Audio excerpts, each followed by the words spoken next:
Hey, welcome back to YT Finance, and today we are talking about SoFi Technologies' SOFI stock, and we're going to be determining if this is still a good company to buy after their Q3 earnings report which came in, which I dissected in a previous video. We're going to be going over their latest news updates as well as the most recent price targets on this company, and we will be determining if this company is still a good buying opportunity for long-term investors. For more videos on SoFi Technologies, remember to go and smash that like button right now, comment your thoughts down below about where you think the stock price is headed, subscribe if you are new, and without further ado, let's jump right into today's stories.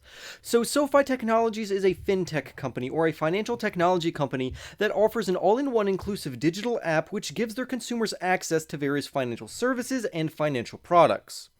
Right now, the current stock price trades at $5.35 per share, while experts believe the company should be trading anywhere between $6 on the low end and $11 on the high end over the next 12 months. And recently, we haven't seen any changes in their low-end price targets or their high-end price targets, but we will be going over their median price target in this particular video. If you're not aware that they recently released their Q3 results, SoFi Technology had a phenomenal earnings report, and the results were amazing, which caused the stock price to surge up around 14 to 15%. This is mainly due to their revenue beating estimates by 51% year over year, where they were anticipated to bring in around $393 million for the quarter, but instead they brought in $419 million, which was a phenomenal revenues beat. Likewise, their EPS, also known as their earnings per share, was supposed to come in at a loss of 10 cents or 11 cents per share, and instead it came in at only a loss of 9 cents. So clearly they beat those predictions, which caused the stock price to surge.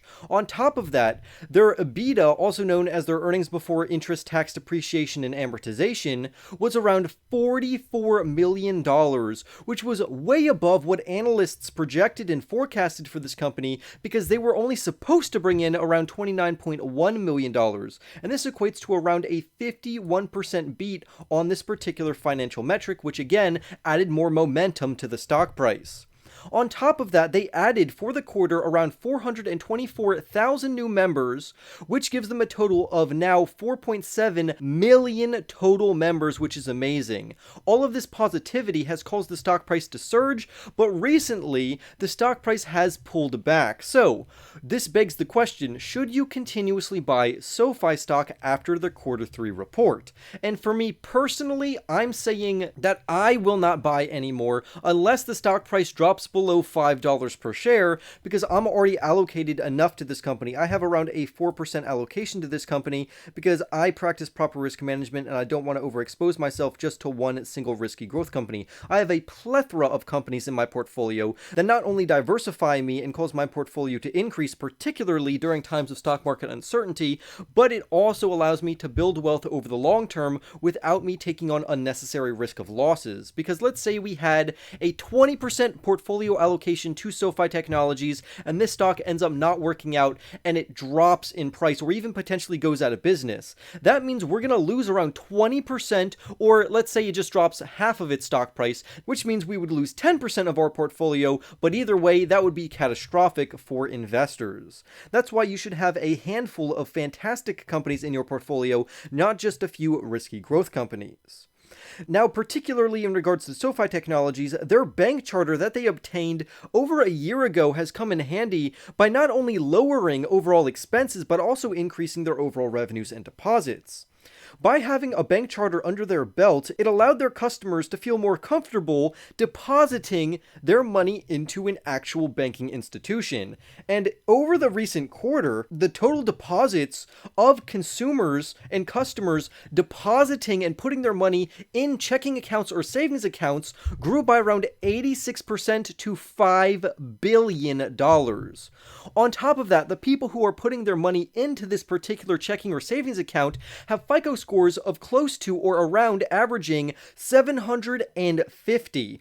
On top of that, I've mentioned in previous videos that these people also make over $100,000, and this means that even if a recession happens, SoFi Technologies' customer base is a premium customer base. And what I mean by that is these customers are very high earners. They're young, high earners, and the risk of them defaulting or not paying back any of their loans or credit card debt is extremely unlikely even during a recession. This also makes SoFi better than other banks, which will sell to people not as fundamentally and financially stable as SoFi's customer base. And because SoFi has a more concrete and solid customer base than other banks, they're going to perform better in a recession than many other financial institutions.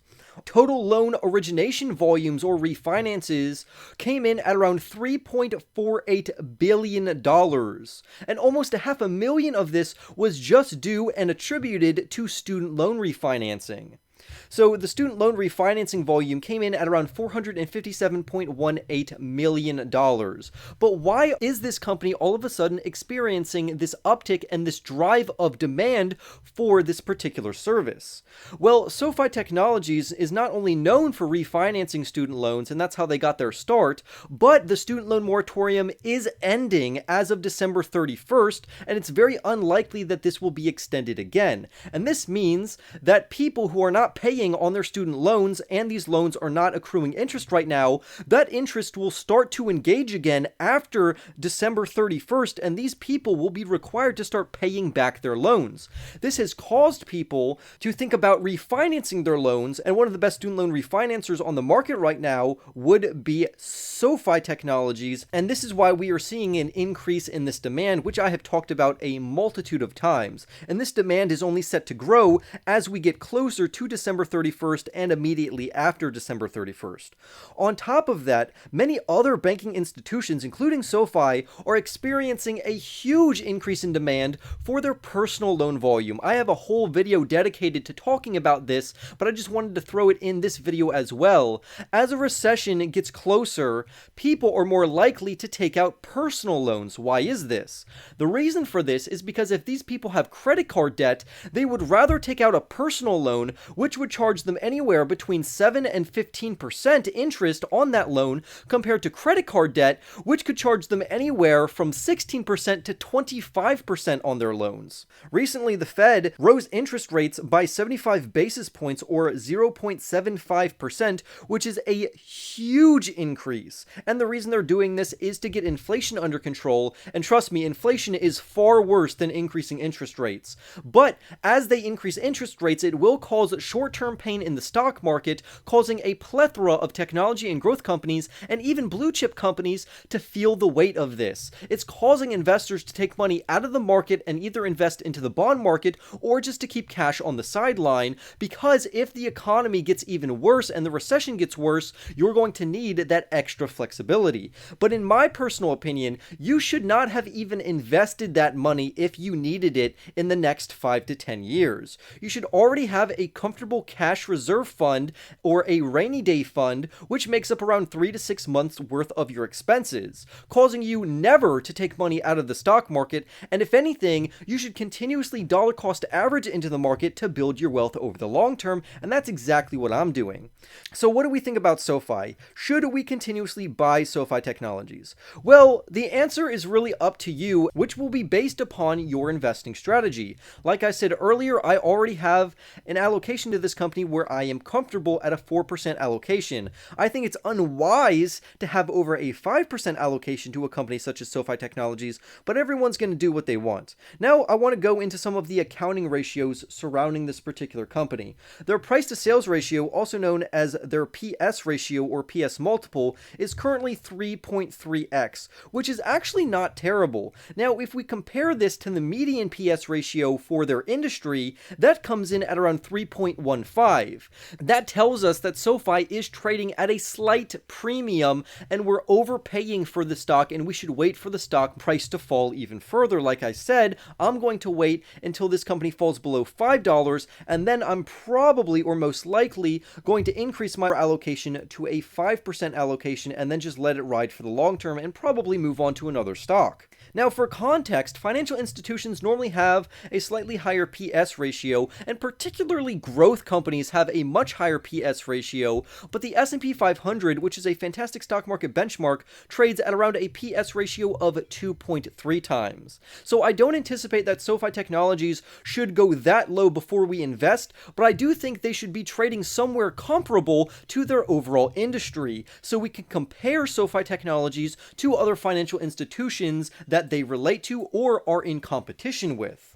The stock also can be valued on a price to earnings ratio or a PE multiple basis, but because SoFi Technologies isn't profitable, we shouldn't be using the PE ratio. Again, like I've said in multiple other videos, the company is set and forecasted to become profitable in the year of 2024, but I think once this company becomes profitable, that's when the stock price is going to start appreciating again. So while we shouldn't be able to use the accounting ratio of the price to earnings ratio because they're not profitable yet, the PS ratio tells us that they are trading at a slight premium, but overall, I think this premium is technically justified due to the growth rate of the overall company. Not many other financial institutions are trading at this low of a PS ratio or a price to sales ratio that's also growing at over a 40% CAGR, and that's their compounding annual growth rate. And like I've said a multitude of times on this channel, if you can identify companies that are growing over a 30% CAGR over the next half decade, that company is primed for future stock price appreciation and or growth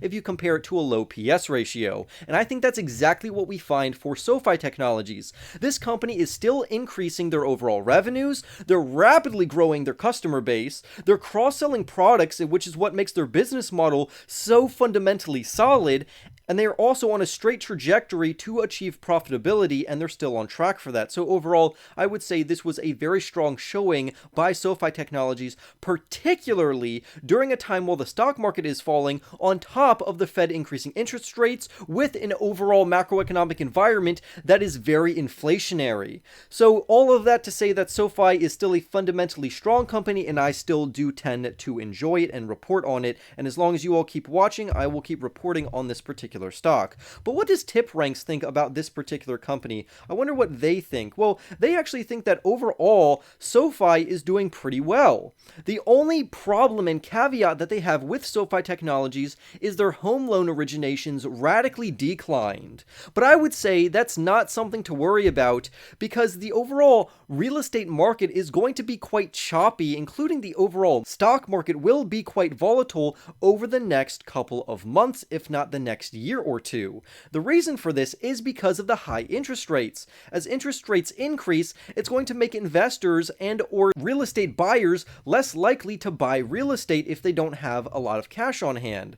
Because if you don't have enough liquidity to put down a suitable initial payment on a piece of real estate or a piece of property or land, that means that that interest rate over time that you're paying on that loan to buy that land is going to appreciate in the negative sense where you're going to owe a lot of money, which is why you should probably put down a large sum of money on that piece of property or real estate to begin with. But I also want to say that this is not exclusive to SoFi Technologies. Many other banking institutions have also seen a decline in their home loan originations. We even have a Wedbush analyst, which is a very respected institution, saying, and I quote, "Home loan originations continue to face macro headwinds from rising rates and as the company continues the process of transitioning to new fulfillment partners," end quote.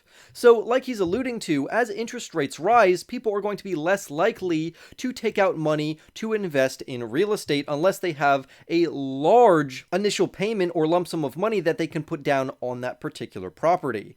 So looking ahead, we can see that the Federal Reserve is still interested in increasing interest rates due to high inflation, and as they increase interest rates, that will get inflation under control eventually. And once inflation does get under control, we will see the interest rates start to climb back down over time. This is not only going to be good for the stock market, but also the real estate market. But in the meantime, investors should be cautious of certain home loan originations and banking institutions. Now, what I like is that as interest rates rise, I actually tend to buy financial institutions because these institutions can offset some of their risk by increasing their own interest rates on the loans and the flexible loans that they have already given out, thus offsetting the lack of demand that they are experiencing right now due to high interest rates, but the loans that they have already given out, they can increase the interest rates on some of those loans, and that will offset the lack of demand.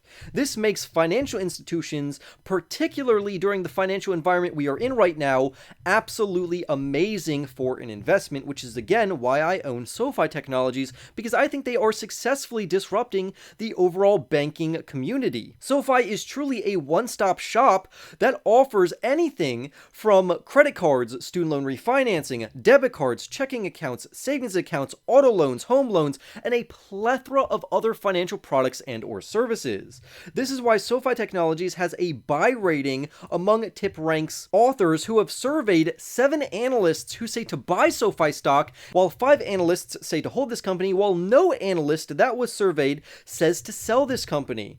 That also gives us an average price target for this company of $7.86 per share, giving investors a potential 53.5% upside for this stock. Now, that doesn't mean that this company will reach or give you a 53.5% increase over the next year. These are just projections and forecasts among analysts that we should take with a giant grain of salt, because analysts are rarely right.